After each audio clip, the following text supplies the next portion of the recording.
Oh shit, could it be?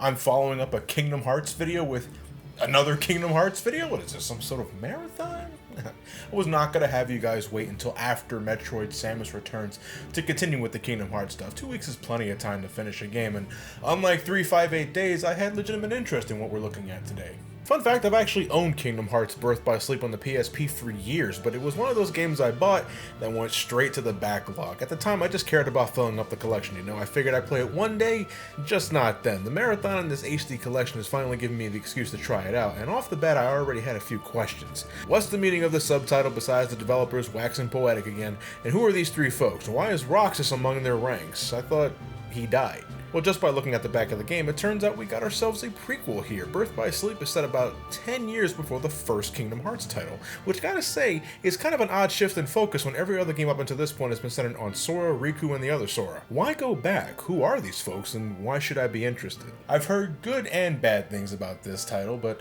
now that I finally got it under my belt, what's the final verdict? And just to give you guys a heads up, I'm also going to be briefly talking about Birth by Sleep, a fragmentary passage, the glorified Kingdom Hearts 3 demo on the PS4, taking place directly after Birth by Sleep's storyline. I know this was technically released after Dream Drop Distance, the next major Kingdom Hearts game I'm looking at later, but I felt it was more appropriate to talk about it here since these two games are directly connected. Either way, get out your PSPs or your PS4s, we're taking a look at Kingdom Hearts Birth by Sleep Final Mix.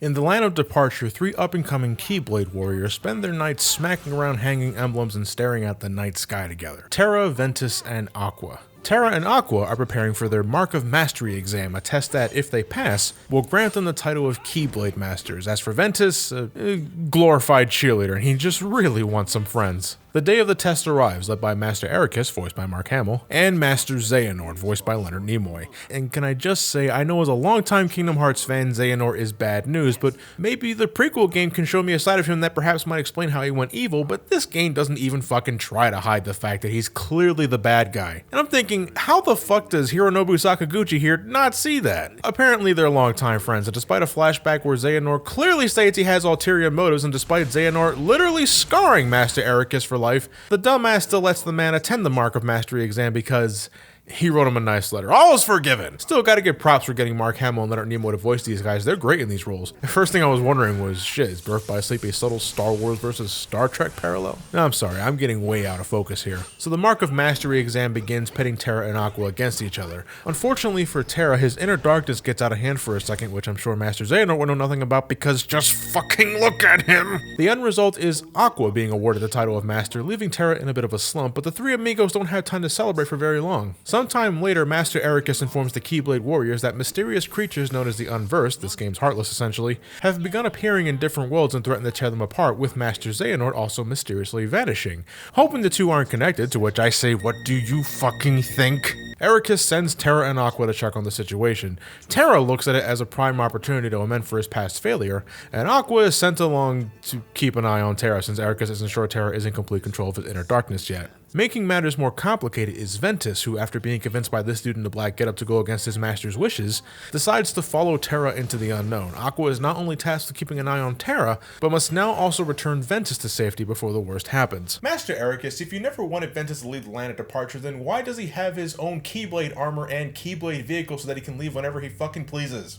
The plot branches off into three pathways at this point, one for each of the main protagonists. I like to think of it like Sonic Adventure. They all travel to the same worlds, but at different points of time, leading to each character having their own plot within that world, but delivering the main plot in a piecemeal fashion, so to speak. Now, when it comes to the stories within those worlds, fuck, there ain't much happening here, par for the course in Kingdom Hearts, really. You save a princess here, save a princess there, you go to outer space, get lifetime passes to Disneyland! But there is an underlying theme with all of the characters. Terra, as a dutiful wielder of the Keyblade, wants to ensure that the Unversed are taken care of, and yearns not to succumb to the darkness in his heart. So of course, almost every world he travels to has him interacting and doing something with that world's villain because of misunderstandings, and because Destiny really fucking hates Terra. Ventus, despite tagging along in order to keep up with Terra, seems to forget that little tidbit in every world he visits and really just wants to make friends. Seriously, this kid is a lonely motherfucker. And I feel for him, but this is his whole story up until the end of the campaign, which I'll get to in a second. Aqua, she's pretty much a glorified janitor, always just missing the shenanigans Terra and Ventus get into and ends up cleaning their messes most of the time. And it's like that for a majority of her adventure. She takes care of the unversed when she encounters them, so she's doing her job, but her significance in the grand scheme of things doesn't amount to much. A watchful protector, you could say, but if she's always barely missing her friends, maybe she should have considered picking up the pace a bit. And is long distance communication not really a thing in Birth by Sleep? I feel a lot of the issues these guys suffer would have been handled easily if they just stopped for a second and, talk to each other. But the real plot of Birth by Sleep concerns Master Xehanort. Get this? He's a bad guy. Oh shit! Xehanort is interested in creating this so-called Keyblade. For the record, that's spelled Keyblade, this X being the symbol for Chi, or Ki as it could be pronounced, hence Keyblade. I hate this series. The Keyblade is said to be linked to the fabled Kingdom Hearts, and countless years ago, a great Keyblade war was fought for possession of it, so that power over Kingdom Hearts could be claimed. The end result of that war was unknown, but Xehanort wishes to start another Keyblade war to satiate his curiosity. Yeah, because he was curious. What are you, fucking stupid? To forge this so-called Keyblade, Xehanort needs a heart of pure light and a heart of pure darkness to fuse. This is where Ventus comes into play. Before the events of the game, Xehanort managed to fracture the poor boy's heart during a training session, leaving the kid sort of comatose for a time. With that fractured piece of heart at his disposal, Xehanort was able to create Vanitas, the physical manifestation of Ventus's darkness, and the one that managed to convince Ventus to follow Terra throughout his adventure, playing into Xehanort's hands. Nothing much you need to know about Vanitas other than he's an asshole. But forming the Keyblade was only part one of Xehanort's master plan. The old man realizes that time is slowly catching up to him and wants a fresh new body so that he can continue his endeavors. This is where Terra comes into play. Throughout his adventures, Xehanort slowly manipulates the man to lose control of the darkness at points so that in time, Terra will allow the darkness to completely take over. Master Ericus begins to catch on to Xehanort's plan and attempts to wipe out Ventus to prevent Xehanort from forging the Keyblade, but Terra intervenes for the sake of protecting his friend, ultimately leading to the Master's demise after Xehanort takes advantage of the situation. And if you think it couldn't get any worse for the man, we still got the game's climax. The three heroes rendezvous in the Keyblade graveyard where Master Xehanort and Vanitas await. We get a cool looking battle sequence here, but our heroes are getting their asses kicked, and with the lives of Ventus and Aqua at stake, Terra fully succumbs to the darkness in his heart and confronts Xehanort, but Xehanort then uses the opportunity to release his own heart and possess Terra, transforming him into a form we're a little more familiar with. Terra's lingering will attempts to fight back, and should have won considering how much of a bitch he was in Kingdom Hearts 2, but it's of no use as Xehanort now has complete control. Ventus, meanwhile, has a grueling battle with Vanitas, culminating with the two battling inside Ventus's heart. A lot of flashy shit occurs, but Ventus ends up the victor, purging Vanitas completely from his heart and putting a stop to the creation of the Keyblade.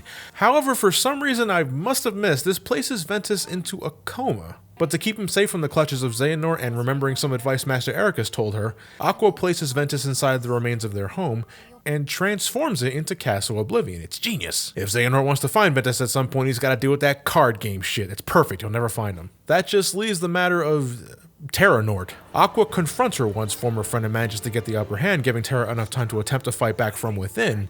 But this only leads to Terra plunging into the darkest darkness he ever darkly darked, with Aqua giving chase to save him. Using her Keyblade armor that can now suddenly do shit on its own, Aqua rescues Terra from the realm of darkness, sacrificing herself in the process. That doesn't do a damn thing about the possession, though. Xehanort is still in complete control of Terra's body, but that last scuffle caused him to develop a case of amnesia and is soon discovered by Ansem the Wise and his associates in Radiant Garden. Ventus is left to recover all by his lonesome in this so-called Chamber of Waking, and Aqua is left to spend the rest of her days in the realm of darkness. Well, fuck, that wasn't a very uplifting story now, was it? Jesus, I thought 358 Days was depressing at times.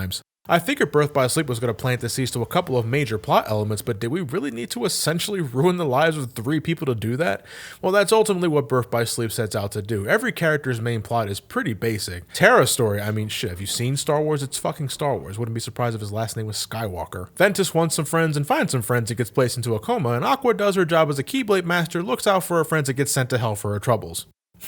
But hey, we get a few revelations that shed some light on the bigger picture here. We learn why Sora and Riku could wield Keyblades later in their youth, how King Mickey got his start as a Keyblade warrior, which has almost zero bearing on the story. I didn't even feel the need to mention it up until this point. We see that Axel and Saïx go way back before they became nobodies, hence why they look to be working together in 358 Days Over 2, and the reason why Axel takes a liking to Roxas in later games is because he's reminded of Ventus, who we shared a bro moment with in Birth by Sleep. That's a thing. I mean, what else? The reason why Roxas looks the way he does, despite being a nobody of Sora, is because he took on the appearance of Ventus, his visual predecessor, you could say. Back when Ventus's heart was shattered because of Xehanort, somehow, some way, his heart was discovered by a young Sora who offered Ventus to share his light to fill the gap in his heart. Sora at the time is a very young kid, I should stress, and he still manages to do this shit. Either way, Ventus agreed. I'm guessing this is why Sora can wield the Keyblade in the first game, and Ventus, after the battle with Vanitas, who looks like Sora, decides to reside in Sora's heart while his body recovers in Castle Oblivion. Did you get that? No! In case you couldn't tell, I didn't care very much for the story. I didn't care for the three protagonists. We didn't spend enough time with them individually as characters. I think they do some really stupid things at times, and their personalities are as basic as they get. I didn't really get much out of Master Xehanort's origin because it didn't tell me anything I didn't already know, and I suppose all the tie-ins to future games are a neat bonus if you play the other games, but it does nothing to enhance Birth by Sleep's story. As a person who had a ton of nostalgia for the first Kingdom Hearts, I appreciated all the winks, nods, and callbacks. It reminded me of a time when I actually gave a shit about the overarching plot, but Birth by Sleep's story is not something I think you can enjoy on its own merits, and certainly not a good starting point for the storyline. A year ago, we got something called Kingdom Hearts 2.8 Final Chapter Prologue. It not only contained a complete remastering of Dream Drop Distance, but a new adventure titled Birth by Sleep, a fragmentary passage, picking up immediately where Aqua's adventure ended in Birth by Sleep. Stuck in the realm of darkness, Aqua begins to wander aimlessly as her mind slowly becomes more unhinged as the darkness starts to get to her. But thanks to her faith in her friends and unexpected assistance from King Mickey, her sanity is kept in check, and it's revealed that she's been stuck in the realm of darkness for over 10 years. Hey, look like she hasn't aged a day, so it can't be all bad. The game goes out of its way to reveal that Aqua played some part of how the ending of the first Kingdom Hearts transpired, but at the end of the day, she's still stuck in the realm of darkness with no clear way out because fuck happy endings. Nevertheless, Sora and Riku are now at least aware of Aqua's plight and vow one day to save her, Ventus, and Terra from their grim fate. I'm kind of jumping the gun on that little tidbit there. I think I just spoiled a bit of Dream Drop Distance for myself with that, but I suppose I'll really get into it when I get to that game. Just to cover this game real quick, it's only about 2 hours long as it is for all intents and purposes a Kingdom Hearts 3 demo, but damn, it looks gorgeous, sounds great, and is a perfect extension of the refined battle system introduced in Kingdom Hearts 2. Aqua's mobility is fantastic with how much distance she can cover both vertically and horizontally. Her skills pack a lot of punch and covers a huge radius, which leads to immensely satisfying battles with the returning Heartless, something you'll encounter lots of as the developers constantly remind you that you're playing a next-gen Kingdom Hearts title and that they're sorry for skipping a generation. Don't get too comfortable though, because the Heartless not only attack en masse, but they're much more aggressive than previously, forcing you to think outside of Keyblade mashing. That'll still get results, but not nearly as fast as combining that with your special techniques. Other than that, there isn't much to discuss with this one because it's so short, but if it's just a fraction of what to expect from the upcoming Kingdom Hearts 3, holy shit, we're in for a treat. At least, in terms of gameplay. But Birth by Sleep it's not entirely an extension of Kingdom Hearts 2 when it comes to mechanics. In a lot of ways, it's its own beast. The story is split between the three characters. Logically, the same applies to the gameplay. Terra, Ventus, and Aqua are all proficient wielders of the Keyblade, but they all specialize in a specific attribute to set them apart. Terra is all about brute force, given how bulky some of his Keyblades can be. He better fucking be. I sure as shit wouldn't want to be struck with a giant metal stick. He's not the fastest out there, and his magic is pitiful. You go and get a healthy supply of gravity magic, you don't have to worry about speed if the enemies can't move in the first place. Ventus is the closest you'll get to Sora in this game. Not as strong as Terra, but he's pretty nimble on his feet, which isn't immediately obvious. In fact, I didn't enjoy playing as Ventus at first because I thought he was a little too weak at times. But the moment you unleash some of his command styles, the kid's a lightning bolt of terror. Aqua relies heavily on magic. She's good with the Keyblade, make no mistake, and some of her command styles do a great job in covering a lot of ground. But when it comes to the classic elements, fire magic, ice magic, thunder magic, Jesus, she has no equal. And given how easy it is to melt some absurdly powerful magic attacks so early in the game, she is easily my favorite of the three. Just get into the right spot, summon those unversed, lock on, aim, and kaboom! I think the encouraged order of progression is Terra, Ventus, and then Aqua, but I ended up choosing Aqua first. Look, I had enough of Roxas in 358 Days, and yeah, I know Ventus is technically a different character, but I was visually burnt out of his design, I guess. And it's not every day you get to play as a female Keyblade warrior, so Aqua it was, and I'm glad I went this route. I mean, story-wise, it was a bad idea, because it really highlighted just how unimportant she was in the main plot when you start things from her perspective, and I swear her voice actress was told to sound as bored as possible. If so, she deserves an Oscar, but because of her playstyle, which again relies heavily on magic, a staple of the franchise, which I like to use when I can, that gave me an excuse to experiment with the other mechanics Birth by Sleep introduced with Ventus and Terra, and I ended up getting more out of the experience because of my choice of routes. Just gonna say, out of the three, I thought Terra was the least exciting. He can hit things really hard, sure, but visually it got a little old, and I didn't find any point in using magic because that wasn't his forte to start. Granted, his abilities in the late game are incredible, but that's like 8 to 10 hours into his journey, and some of his best skills require that you play stuff unrelated to what you usually do. Fundamentally, Birth by Sleep is not much different than what was established in Kingdom Hearts 1 and 2. Keyblade combos, as is, aren't as slow as the first game, but at the same time not as lengthy as Kingdom Hearts 2. Indeed, by default, you may even wonder how the hell are these guys considered potential Keyblade masters? Basic combat doesn't even begin to scratch the surface. In perhaps the game's biggest change to the standard formula, Birth by Sleep handles magic spells and special techniques via this new command deck. To put it simply, you can equip attacks to your command list as you unlock them via treasure chests, enemy drops, or maybe buy them from the Moogle shop. Like 358 Days, you don't have an MP meter. Instead, when you use a command, it enters a cooldown period, the length of it determined by the strength of the command. Once it recharges, you're free to use it again just like that. There's literally no limit to the amount of times you can use whatever command you have equipped in your deck, and as you play through the game, you unlock more slots to put more commands in. In a way, this can potentially make the combat in Birth by Sleep the most varied out of all the Kingdom Hearts games up until this point, since all you have to do is wait for the command to recharge after using it, and there's plenty of ways to even speed that up. There's nothing stopping you from throwing in a random spell or technique in the middle of your 3-hit combo, and depending on the attack, it can make the combat feel a little stilted, definitely not as graceful as Kingdom Hearts 2, but don't worry, we haven't even tackled command styles yet. You may have noticed that meter on the top of your commands. Every time you perform an action, be it physical or magical or one of your commands, the bar fills up, and when it's maxed out, you enter what's known as a command style. What kind of command style you enter depends on the combination of attacks you did and what character you're using. For instance, if you were heavy on the thunder magic, you're likely to enter the Thunder Surge style, where you can zap anything close with strong lightning-based attacks. Command styles in general are where you really dish out the damage with your Keyblade and move around like a doped-up coke fiend. You're not completely invincible when dealing out combos except during the finisher, which you can abuse to hell and back, but it's very unlikely enemies will have any chance in fighting back. But wait, there's more. You don't have any real AI assistance in this game with the exception to 1 or 2 boss fights, but throughout the game, every character will gain what are known as D-links. They're kind of like drive forms from Kingdom Hearts 2, only not as drastic. Depending on the D-link, you'll have access to different commands you may not already have at the moment, and by killing enemies while using D-links, you can level them up, giving you additional perks, like haste to speed up your combos, or something like double experience. These perks only last as long as the D-Link remains active, and that itself is on a time limit, of course, and for some reason they're not always available for boss fights. I really don't get that, but it helps to experiment with them the instant you require them. Could make the battles a little more interesting, but wait, we're still not done. Yeah, Birth by Sleep also brings in shot locks. When your new focus meter is filled enough, you can hold down the shoulder button to aim this reticle at your opponents, and then unleash an attack that makes you completely invincible, dishes out more hits the longer you charge the attack, and rips enemies a new one, especially if you're using commands like Ragnarok or Photon Charge. And finally, yes I know, you have the ability to combine certain commands to make even stronger attacks. Any command in your deck will level up as you kill more enemies. When it reaches a certain level, you can perform a meld, and with the right material, you can even have that meld come with an added perk like faster command charges or essential late game abilities like Second Chance or Once More to keep yourself alive. Thing is, unless you find the right recipe, you won't exactly know what you're making until you go ahead and do it, but A, you can always save the game before melding and reset the game in case you don't like the result, and B, there are plenty of guides on the internet that'll tell you what makes what, and what you can make is frankly absurd. How about tier 3 magic as early as the first world? If you're a little patient, you can even meld magic like Mega Flare, a fucking screen nuke. Birth by Sleep, like Chain of Memories, is in many ways ridiculously easy to break apart, and melding is the largest culprit of that, I find. If not for the large amount of powerful attacks you can create once you have the right ingredients, then for the passive perks that all 3 characters can benefit from. Supplementing this is the command board, which you can access anytime you're traveling between worlds or at a save point. You ever play Fortune Street? Well good, because that's exactly what the command board is, and if you don't know what Fortune Street is, to put it very simply, it's like Japanese Monopoly. This video would double in size if I went and explained how that game worked, but it is something you can do to burn the time, but personally, I didn't play much of this because I'm not one for Fortune Street if I'm being honest, and I don't like playing these types of games against the computer, it's a little too luck-based. I was playing on the Neverland board with Terra